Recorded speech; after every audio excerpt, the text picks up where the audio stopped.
Como habíamos dicho al comienzo, vamos a charlar con Eugenio Semino, defensor de la tercera edad de la ciudad de Buenos Aires. ¿Cómo te va, Eugenio? ¿Cómo estás? ¿Qué tal, Roberto? Qué gusto poder saludarte, El gusto es nuestro de tenerte en el aire.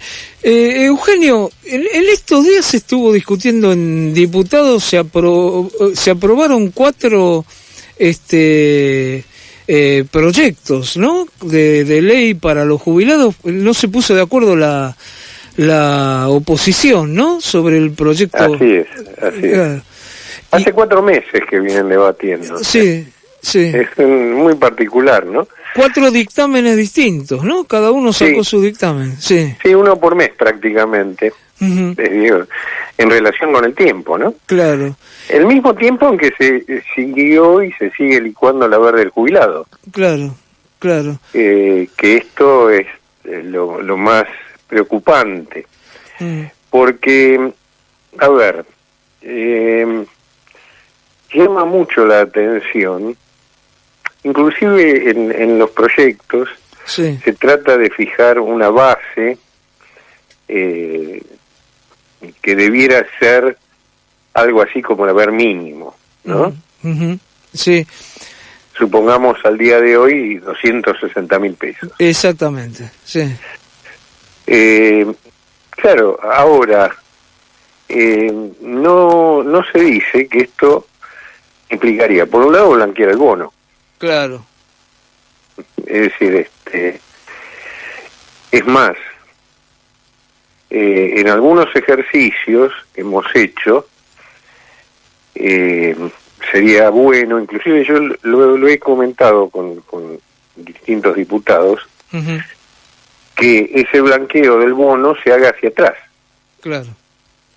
Porque esto implicaría que con el bono integrado, digo, y sin ir al principio de los tiempos, pero solo tomando como referencia, tendríamos un camino a la recomposición del haber. Claro. No, en realidad no hay ánimo ni ganas, ni decisión tampoco, porque las distintas fuerzas políticas, salvo las pequeñas, son copartícipes de este desastre, o las dos grandes fuerzas políticas. Claro, ahora, Eugenio, siempre se está hablando de las jubilaciones mínimas, ¿no? Claro. Es decir, ya parecería que tendríamos que aceptar que ya la jubilación no tiene relación con lo laboral, porque la mayoría van a cobrar la mínima, y todos los trabajos que yo veo en los diputados también está siempre sobre el tema de la mínima, ¿no? Exactamente. Mira, ese sí es un reconocimiento tácito de algo que ya no es un sistema previsional, que lo hemos hablado en más de una oportunidad, que es un programa de subsidios por la edad. Claro. Estamos hablando de eso en realidad. Y parece que no hay en ese sentido ninguna reformulación en términos de qué hacer realmente para conformar un sistema. Es decir, es ver cómo mejorar en esa meseta de miseria un poco la situación de quienes están ahí. Que vos fijate, hay un dato que tiene que ver con lo que vos señalás. Ya prácticamente están en el mismo rango de haberes el 90% de los jubilados y pensionados. Claro. Sí, 20.000 pesos más, 30.000 pesos más, 30.000 pesos menos, por eso. Claro. Es decir, el 90% está por debajo de la cobertura de su canasta de necesidades básicas. La mayoría no pueden cubrir 1/3 de esa canasta, y los que están mejor pueden cubrir 2/3 de la canasta básica.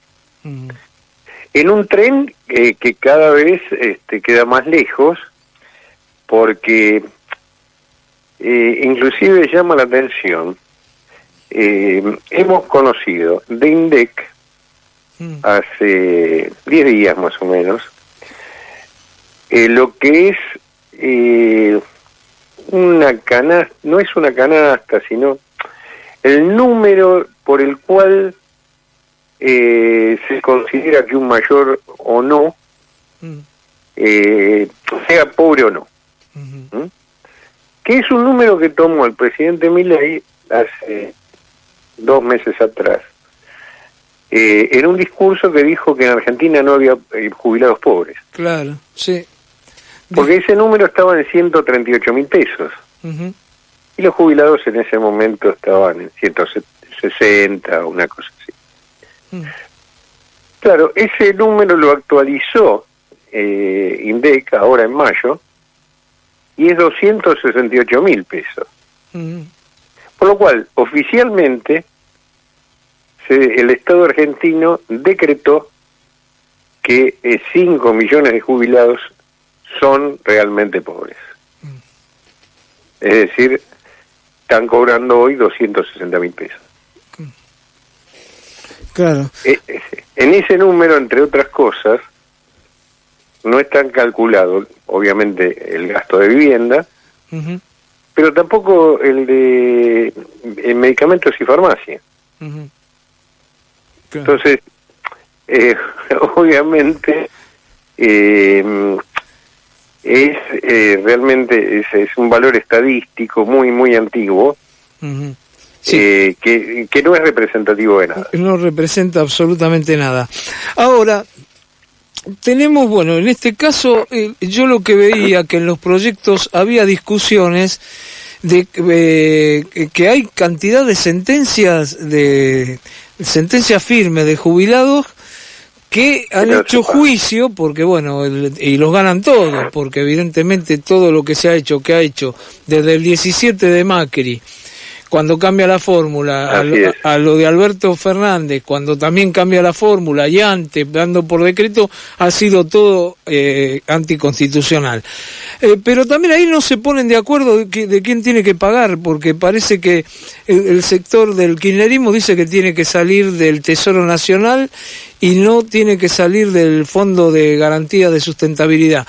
Es hasta contradictorio, ¿no? Porque resulta que las moratorias salen del Fondo de Garantía del ANSES y tendrían que salir del Tesoro Nacional, o me equivoco. En realidad lo que dice el Unidad por la Patria, Unión por la Patria, sí. Unión por la Patria, es correcto. Sí.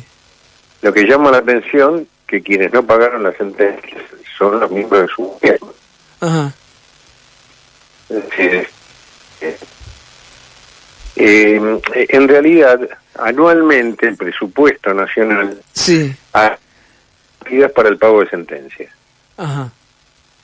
Es decir, que eso sería así. Sí, eso tiene que ser del Tesoro Nacional.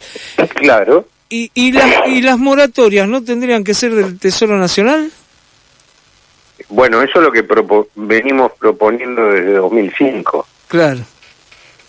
Al no haberse al no haberse tomado esto, las pagó el propio sistema, es decir, lo pagaron en el Fondo de Garantía, lo pagaron los propios jubilados que están en el sistema. Los jubilados que ganan poco pagan a los jubilados que estaban afuera. Que no están afuera, claro. Bueno, con todo esto ahora, ¿es viable un país donde hay que hacer un juicio para que después se cumpla una sentencia? Es decir, y que en sí no lo paguen. Claro, es decir, los jubilados que hacen juicio lo ganan, tienen sentencia firme.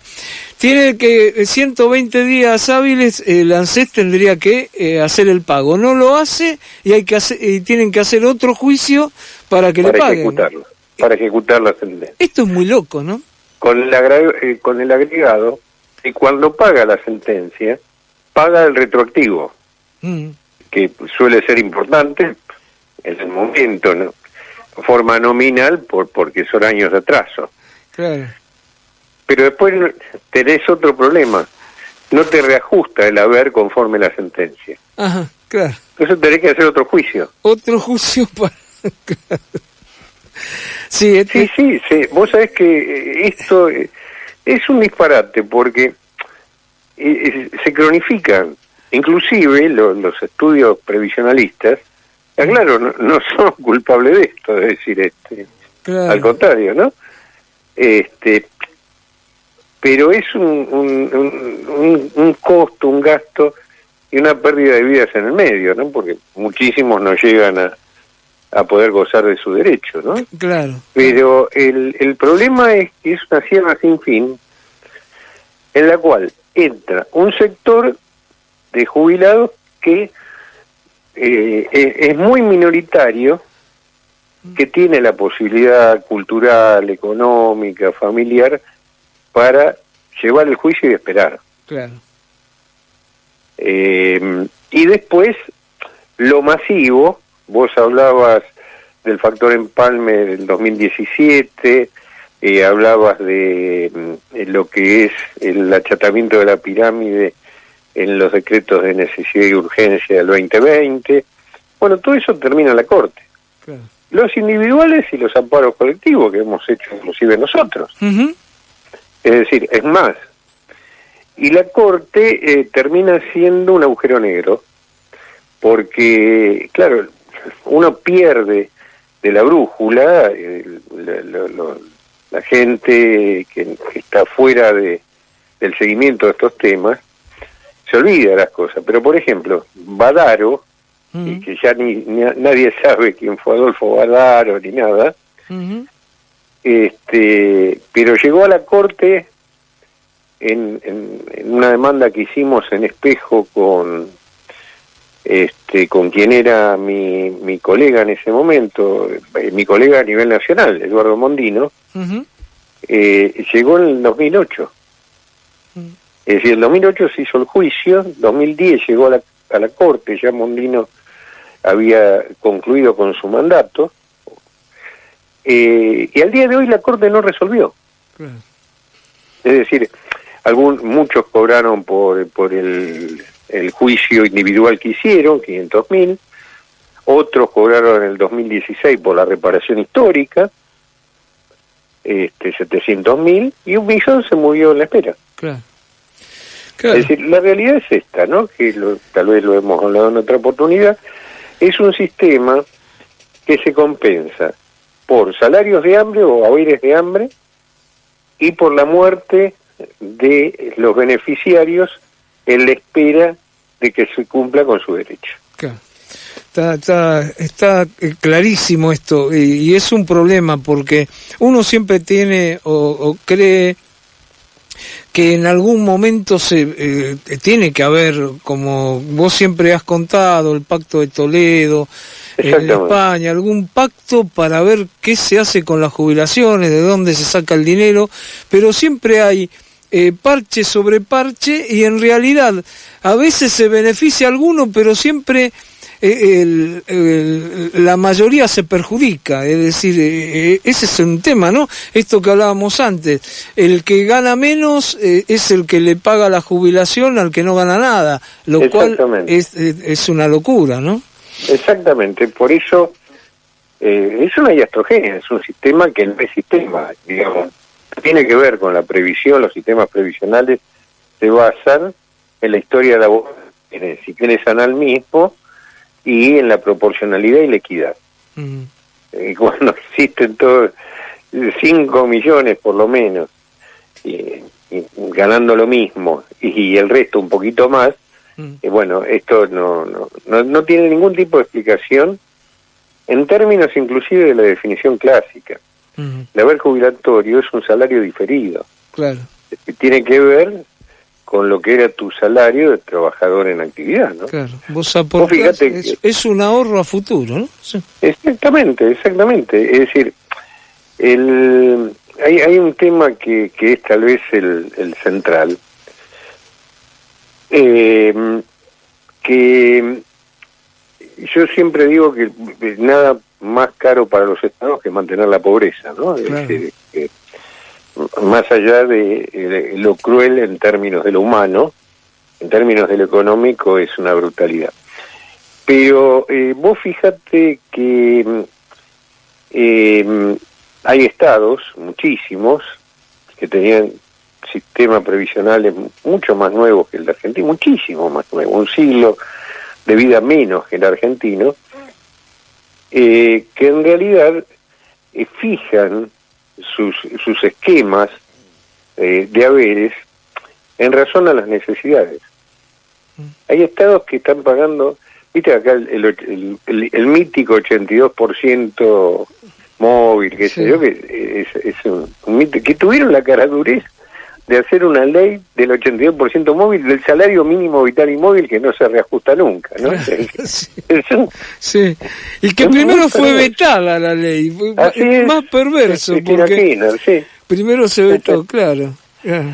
Y se reinterpretó el concepto, porque se le puso el título, algo que no es, pues el 82% móvil de tu salario en actividad, no del salario mínimo vital y móvil, que es un salario de convenio, no tiene nada que ver con la actividad de los trabajadores, que encima está mal definido porque se supone que ese salario debiera cubrir las necesidades básicas de un trabajador, ¿no? Y si esto es así, porque es la definición clásica del salario mínimo vital, nadie me puede explicar por qué eso que es lo mínimo elemental para cubrir las necesidades básicas de un trabajador, en un trabajador jubilado es menos. Es el 82%. Bueno, es un verdadero galimatías, es un disparate porque uno trata de explicar una falacia y creas otra falacia. No, claro.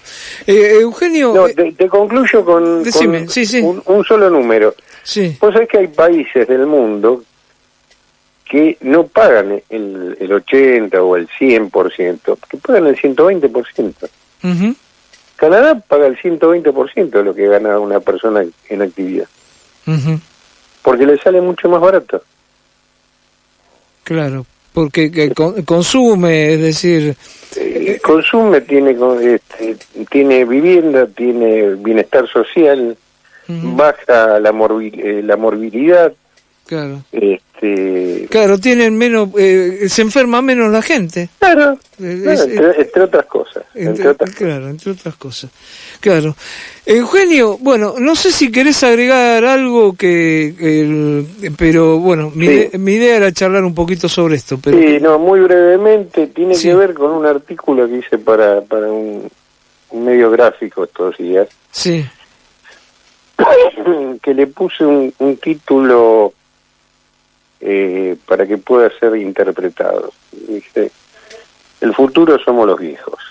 Y no está en relación tal vez con lo que llegamos, sino que la ventana demográfica de una expectativa de vida relativamente baja que tiene todavía Argentina se está agotando, por lo cual vamos a un proceso de envejecimiento acelerado en la próxima década. Uh-huh. Por lo cual, ¿qué está proyectando la situación de quienes ya llegamos? Sí.